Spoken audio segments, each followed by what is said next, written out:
Hello all, ஒரே ஒரு தக்காளி மட்டும் வச்சுக்கிட்டு ஒரு சூப்பரான பஞ்சாபி ஸ்டைலில் சன்னா மசாலா ட்ரை பண்ணலாமா? வாங்க, welcome back to Sreeja YouTube channel. அதுக்கு ஒரு வானல்ல தேவையான எண்ணெய் ஊற்றிக்குவோம். 1 டேபிள் ஸ்பூன் கடுகுளுத்த பருப்பு, 1 டேபிள் ஸ்பூன் சீரகம்.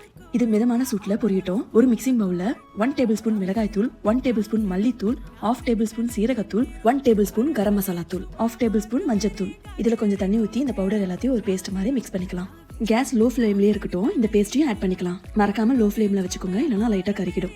ஒரு பழுத்த தக்காளியை நல்லா அரைச்சி அதையும் ஊற்றிக்கலாம். இது நல்லா பச்சை வாசனை போகிற வரைக்கும் நல்லா வதக்கிக்கோங்க. இது நல்லா வதங்கினதும் ஒரு கப் தண்ணி ஊற்றிக்கலாம். தேவையான உப்பு போட்டுக்கலாம்.